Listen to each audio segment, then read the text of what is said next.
Hello everyone, welcome back to our channel benchmark studies. आज हम discuss करेंगे important news related to SEBI. तो इस लेक्चर की जो पीडीएफ है वो आपको हमारे टेलीग्राम चैनल पे मिल जाएगी, जिसका लिंक आपको डिस्क्रिप्शन में दे दिया जाएगा। तो स्टार्ट करते हैं लेक्चर को और बढ़ते अपनी फर्स्ट न्यूज की तरफ। तो सबसे पहली न्यूज है हमारी रिलेटेड टू बीएसडीए अकाउंट्स। अब यहाँ पे सेबी ने क्या किया है, जो बीएसडीए अकाउंट्स है इनकी लिमिट को थोड़ा इनहेंस कर दिया है। तो देखो, जैसे हमारा बैंकिंग में क्या होता है, बीएसबीडी अकाउंट्स होते हैं, basic saving bank deposits account होते हैं, जिसमें क्या होता है वो स्पेशली बनाए गए होते हैं ताकि आम से आम जनता भी बैंकिंग के साथ जुड़ सके। तो वैसे ही सेबी ने बीएसडीए अकाउंट्स बनाए हैं। ये क्या है, आपके बेसिक सर्विस डीमैट अकाउंट। अब इसमें क्या होता है, इसमें आपको बहुत ही मिनिमल चार्जेस देने पड़ते हैं ट्रेडिंग के लिए। अगर आप कोई इन्वेस्टमेंट कर रहे हो शेयर मार्केट वगैरह में, तो इस अकाउंट के थ्रू करोगे तो आपको काफी मिनिमल चार्जेस देने पड़ते हैं। अब यहाँ पे इस अकाउंट की जो बेसिक मैक्सिमम लिमिट थी उसको चेंज कर दिया सेबी ने। पहले जिसके पास बीएसडीए अकाउंट्स होते थे वो मैक्सिमम अपना पोर्टफोलियो कितने अमाउंट का रख सकता था, 2 लाख रुपए का, 2 लाख से ऊपर नहीं। अब आरबीआई ने इसको चेंज कर दिया, अब मैक्सिमम लिमिट बढ़ा के 2 लाख से कितनी कर दी है, 10 लाख रुपए। अब वो 10 लाख रुपए तक का अपना पोर्टफोलियो रख सकता है इन बीएसडीए अकाउंट। अब एक व्यक्ति अपनी जिंदगी में एक ही बीएसडीए अकाउंट खुलवा सकता है, 2 नहीं खुलवा सकता है। और यहां पे क्या है, अगर आपका पोर्टफोलियो है 0 रुपीज से लेके 4 लाख रुपीज तक, तो आपको कोई चार्जेस नहीं देने हैं, कोई एनुअल फीस नहीं देनी है। पर वहीं अगर आपका पोर्टफोलियो 4 लाख से ऊपर हो जाता है और अप टू 10 लाख है, तो आपको एनुअल चार्जेस देने पड़ेंगे 100 रुपए। और अगर आपका पोर्टफोलियो 10 लाख से भी ऊपर चला जाता है, तो आपका ये जो बीएसडीए अकाउंट्स है, बेसिक सर्विस डीमैट अकाउंट जो है, इसको कन्वर्ट कर दिया जाएगा आपका रेगुलर डीमैट अकाउंट में। ठीक है, बढ़ते हैं नेक्स्ट न्यूज की तरफ। नेक्स्ट न्यूज हमारे रिलेटेड टू नाबार्ड। तो नाबार्ड ने क्या किया है, ऑनलाइन पीएसबी लोन्स के साथ मिलकर एक एमओयू साइन किया है, जिसके तहत इंडिया के सारे आरआरबीज, कितने आरआरबीज है इंडिया में, 43, इन सबको क्या किया जाएगा, जन सुरक्षा पोर्टल में एनरोल करवाया जाएगा, जन सुरक्षा पोर्टल के साथ अटैच करवाया जाएगा। अभी जन सुरक्षा पोर्टल का काम क्या है, ये करता है मदद किसमें, इनरोलमेंट एंड क्लेम सेटलमेंट में।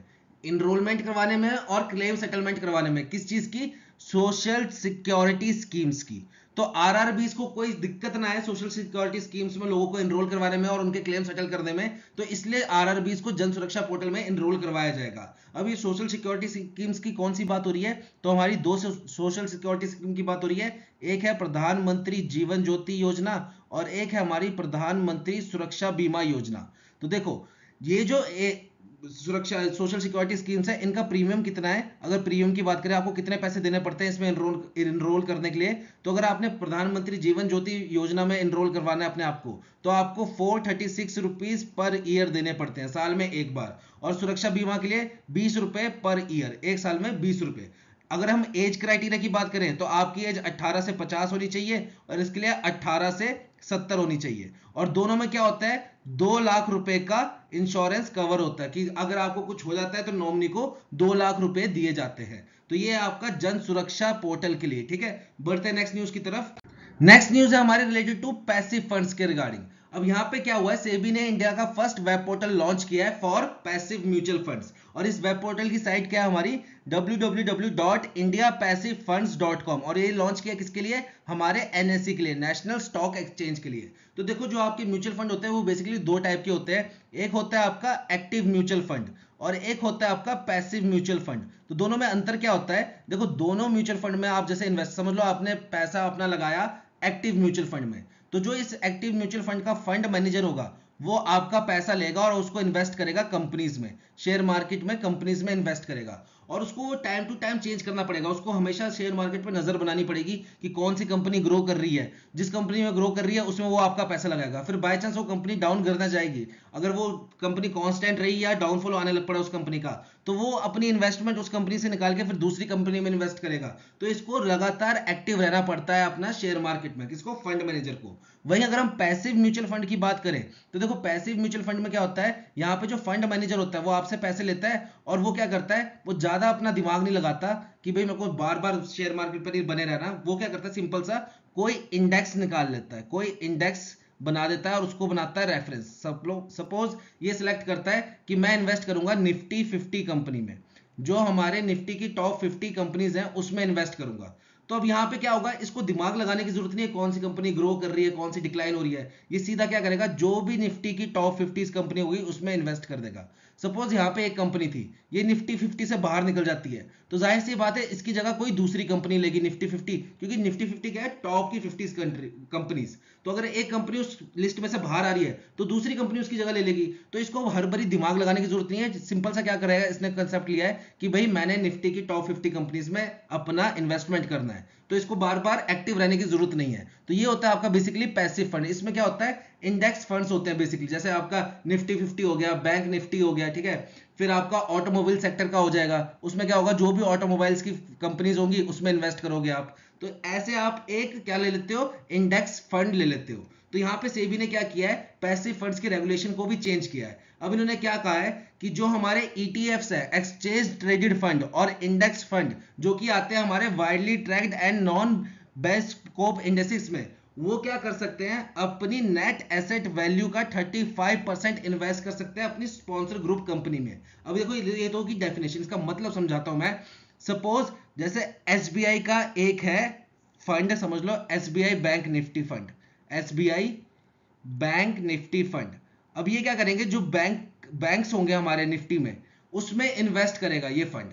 तो यहां पे सेबी बोल रहा है कि पहले क्या था, समझ लो SBI का ये जो बैंक निफ्टी फंड है, ये करेगा बैंक्स में इन्वेस्ट, जो भी बैंक्स होंगे हमारे शेयर मार्केट में उसमें इन्वेस्ट करेगा ये फंड। अब पहले सेबी ने बोला था कि जो भी आपका स्पॉन्सर कंपनी होगी उसमें आप एज अ फंड मैनेजर 25% से ज्यादा इन्वेस्ट नहीं कर सकते। मतलब SBI बैंक निफ्टी फंड, जो ये SBI बैंक निफ्टी वाला आपका म्यूचुअल फंड है, इसका जो फंड मैनेजर होगा वो SBI बैंक में 25% से ज्यादा इन्वेस्ट नहीं कर सकता। 25% किसका, नेट एसेट वैल्यू का, जो उसकी टोटल वैल्यू है उसका 25% से ज्यादा नहीं इन्वेस्ट कर सकता। पर अब RBI ने, सेबी ने ये लिमिट चेंज कर दी है, 25% से बढ़ा के कर दिया 35%। और ये 35% किसके लिए किया है, widely tracked and non best scope indexes के लिए। इसका मतलब क्या है, वो फंड्स जिनकी एसेट अंडर मैनेजमेंट की जो वैल्यू है वो 20,000 करोड़ या उससे ऊपर है, उन्हीं के लिए, ठीक है। तो बढ़ते हैं नेक्स्ट न्यूज की तरफ। अब यहां से स्टार्ट होता है हमारे इंपॉर्टेंट वन लाइनर। तो सबसे पहले सेबी ने क्या किया है कि वो बनाएगी एक एडहॉक कमिटी। और किस लिए बनाएगी, क्योंकि जो हमारे क्लियरिंग कॉर्पोरेशंस है इनकी ओनरशिप को मॉडिफाई किया जा सके, चेंज किया जा सके, ताकि जो हमारे क्लियरिंग कॉर्पोरेशन है वो और ज्यादा इंडिपेंडेंटली काम कर पाए और रिस्क फ्री काम कर पाए। तो इस कमेटी के हेड कौन होगा, चेयरपर्सन कौन होंगे, हमारी उषा थरोट जी, जो कि फॉर्मर डेप्यूटी गवर्नर रह चुकी हैं, किसकी, RBI की, उषा थरोट जी। तो ये इस कमेटी के चेयरपर्सन होंगी या हेड होंगी, किसकी, एडहॉक कमेटी की, किसके लिए, क्लियरिंग कॉर्पोरेशंस की ओनरशिप को चेंज करने के लिए। नेक्स्ट न्यूज है हमारी कि सेबी ने एक और कमेटी बनाई है 15 लोगों की, ताकि जो हमारे डेरिवेटिव ट्रेडिंग्स हैं उनके नॉर्म्स को रिव्यू किया जा सके।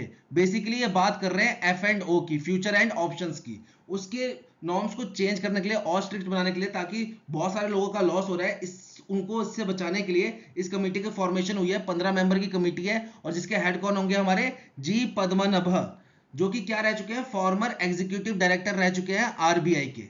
फिर नेक्स्ट न्यूज है हमारी कि सेबी की रिपोर्ट के अनुसार सबसे ज्यादा FPIs, फॉरेन पोर्टफोलियो इन्वेस्टर्स, कहां से आ रहे हैं इंडिया में, USA से आ रहे हैं। और वहीं बात करें अगर हम FDI की, तो सबसे ज्यादा FDI कौन सी कंट्री से आ रहा है इंडिया को आ रहा है सबसे ज्यादा FDI मॉरिशियस से, कितना, 25%। और अगर हम स्टेट की बात करें, किस स्टेट को इंडिया में सबसे ज्यादा FDI मिल रहा है, तो वो है हमारा महाराष्ट्र, ठीक है। बढ़ते हैं नेक्स्ट स्लाइड की तरफ। तो नेक्स्ट न्यूज है हमारी रिलेटेड टू, सेबी ने लॉन्च किया है एक BSC क्या है आपका, बीटा सेटलमेंट कैलकुलेटर। इसका फंक्शन क्या होगा, सपोज आपकी कोई कंपनी है या आपकी कोई ट्रस्ट है जिसके ऊपर आपके एलिगेशंस लगे हुए हैं या आपका डिस्प्यूट चल रहा है, तो आपको अपनी फाइनल अमाउंट जो भी आपने इन्वेस्ट कर रखा है उससे उसका फाइनल अमाउंट कितना मिलेगा, जब ये डिस्प्यूट और ये एलिगेशन सेटल हो जाएंगे उसके बाद आपको फाइनल अमाउंट कितना मिलेगा, अपनी आपको रिटर्न कितनी मिलेगी, वो आप कहां से कैलकुलेट कर सकते हो, इस बीटा सेटलमेंट कैलकुलेटर के थ्रू। इसमें आपने डिटेल्स भरनी है, आपकी कंपनी किस चीज की है, ठीक है, फिर आप पे क्या क्या एलिगेशंस लगे हैं, आपका कितना अमाउंट है, कितने केसेस चल रहे हैं, और ये फाइनली आपको आपका फाइनल अमाउंट बता देगा कि भाई सेटलमेंट के बाद आपको इतना पैसा मिलेगा। नेक्स्ट है आपका property share investment manager private limited, जो कि फर्स्ट फ्रैक्शनल ओनरशिप प्लेटफॉर्म बना है इंडिया का, जिसको मिला है इंडिया का first small and medium real estate investment trust licence. किससे? सेबी से। अब ये क्या होता है फ्रैक्शनल ओनरशिप प्लेटफॉर्म? तो इसका मतलब होता है कि आपको पूरी की पूरी एसेट परचेज करने की जरूरत नहीं है, आप उसमें से छोटा सा हिस्सा भी परचेज कर सकते हो। सपोज ये इतनी बड़ी एक बिल्डिंग है तो आपको ये पूरी बिल्डिंग खरीदने की जरूरत नहीं है, आप इसमें से इतना सा हिस्सा भी परचेज कर सकते हो। ये होता है फ्रैक्शनल ओनरशिप। ठीक है, फिर लास्ट न्यूज है हमारी कि सेबी ने लॉन्च किया है एक एआई चैटबॉट जिसका नाम है सेवा। अब ये सेवा की फुल फॉर्म क्या है? SEBI virtual assistant. अब देखो सेबी ने क्या किया था, जून मंथ में आपका एक सारथी 2.0 मोबाइल एप्लीकेशन भी लॉन्च की थी। तो ये दोनों चीजें सेवा और सारथी 2.0 मोबाइल एप्लीकेशन क्या करेंगी? जो भी हमारे इन्वेस्टर्स हैं उनकी मदद करेगी। जो इन्वेस्टर्स नए हैं उनको आपको शेयर मार्केट की इंफॉर्मेशन प्रदान करेगी। बेसिकली ये इंफॉर्मेशन प्रोवाइड करने के लिए बनाए गए हैं सारथी 2.0 एंड सेवा एआई चैटबॉट, ताकि जो हमारे इन्वेस्टर्स हैं उनको कोई दिक्कत ना आए while investing in share market. तो ये थी आज की वीडियो, बहुत जल्द मिलेंगे आपको नई वीडियो के साथ। Till then have a nice day and all the best for the tomorrow exam.